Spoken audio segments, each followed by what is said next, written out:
This is Tom Fox. I'm the Compliance Evangelist, and I would like to welcome you to 1 month to a better board. In this month of February 2017, I'm going to go through and do a series of podcasts talking about making your board more effective. I'm going to start out with the legal requirements that a board has around compliance, move into why a board needs a compliance committee and compliance expertise at the board. I'm going to talk about how the CCO should report to the board and questions that a board compliance committee should ask of a CCO. We're going to take a look at some government guidance and business experience around compliance in the board. We're going to talk about some board failures. We're going to talk about how boards do investigations. We're going to look at boards and internal controls. I'm going to end with a series of specific questions that a board should ask of its chief compliance officer. And on my final day, I will detail 20 questions that every board should ask of its chief compliance officer. Each day, I will give you a short 10-minute or so podcast with 3 key takeaways for that day, and I will accompany each podcast with text that you can use. The 20 questions that I referenced will be provided on the final day of February. This is Tom Fox. Thank you very much for joining me on this journey to 1 month to a more effective board. Welcome to episode 19 of 1 month to a better board. In the last episode, I took a look at 6 areas of inquiry that the board can make regarding a compliance program. Today I'm going to move into 3 other areas or 3 additional areas, but detail a list of specific questions that a board member can ask. These questions come from a presentation at an Association of Corporate Counsel annual meeting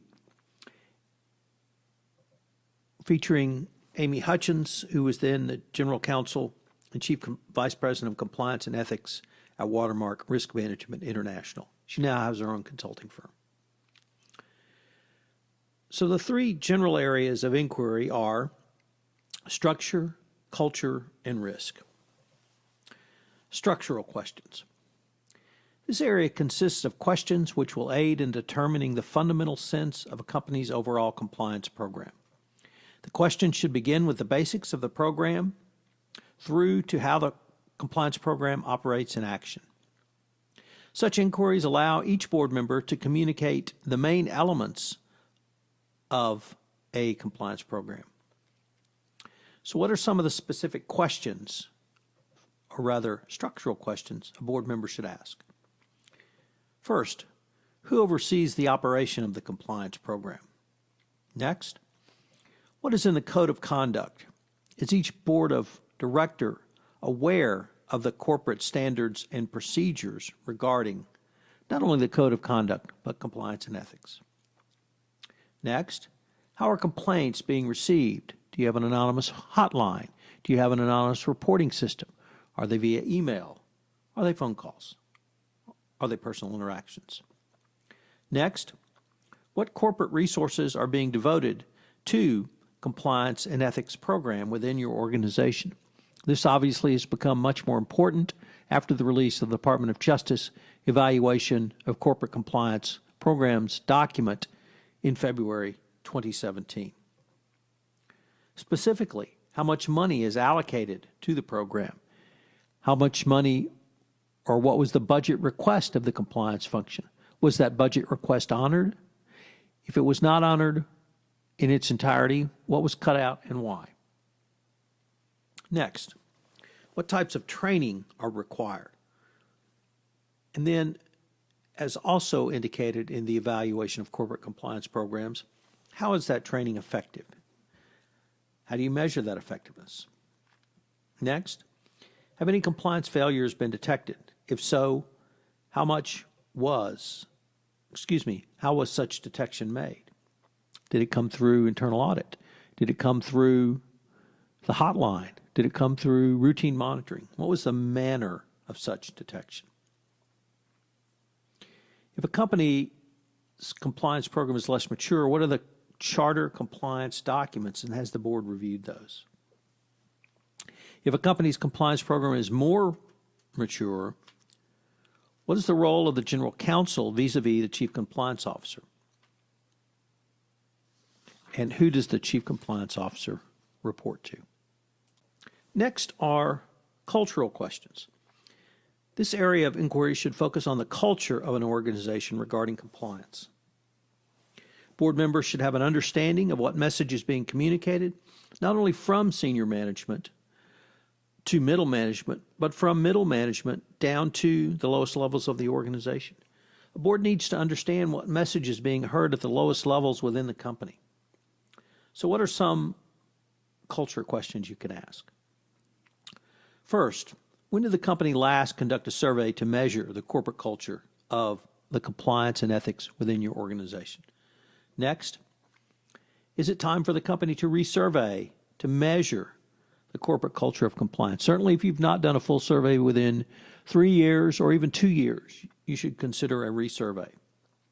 Next, if a survey is performed, what are the results? What were the results of that survey?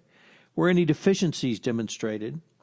And if so, were those deficiencies demonstrated, or is there an action plan regarding the remedy of those deficiencies going forward? Next, did any compliance investigations arise from a cultural problem? Here you can think to Wells Fargo, who did numerous cultural surveys in their branches, and these cultural surveys picked up the problem regarding the sales quotas that employees were required to meet. This should have been a clear indication of a compliance problem, and had Wells Fargo been operating properly, they would have been conducted a compliance problem around the fraudulent accounts and picked it up earlier. What can be done to improve the culture of compliance within your organization? Has the CCO presented any options or opportunities for you?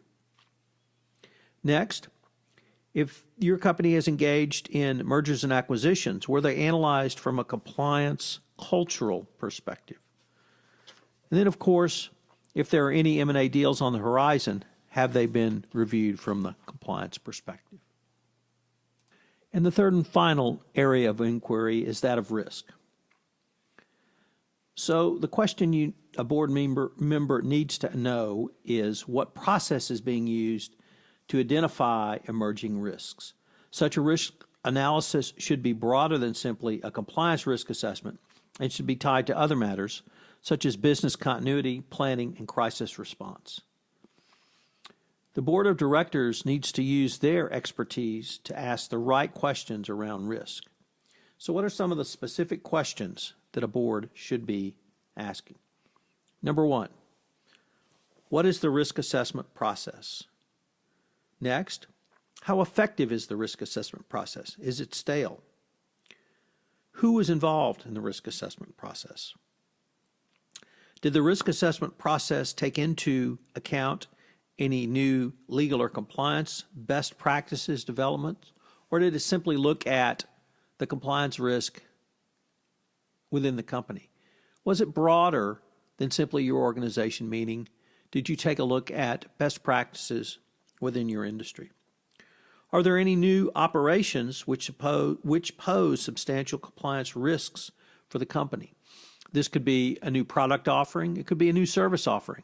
It could be starting to offer something to government, state-owned enterprises, or directly to foreign governments, or it could be moving into a new geographic area. How is the company tracking enforcement trends? Are there any competitors facing enforcement actions? Next, has the company moved into any new markets which impose additional new or different compliance risks? And finally, has the company developed any new product or service lines which change the risk profile? Now, obviously, these questions I've detailed are not exhaustive. You're only limited by your imagination, but it shows the scope or the process by which a board of directors can think about asking questions. So what are the 3 key takeaways from today? Well, it is to think about the 3 different areas that boards should pay attention to and can ask questions around. So key takeaway number one is structural questions.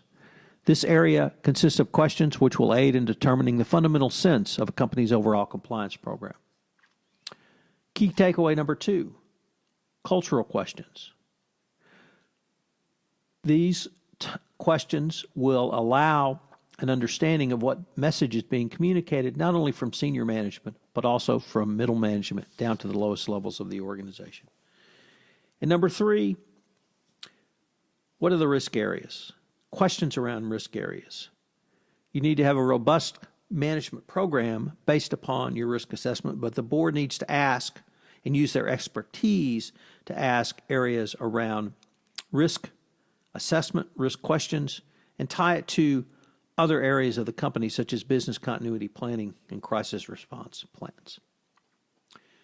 I'd like to thank you for listening to Day 19 of 1 Month to a Better Board, and I hope you will join me tomorrow for the final day in the month of February, Day 20. This is Tom Fox. Thank you very much for listening. This is Tom Fox. Thank you for joining for today's episode of 30 Days to a Better Board. This series is based on my seminal work, Doing Compliance, Design, Create, and Implement an Effective Compliance Program.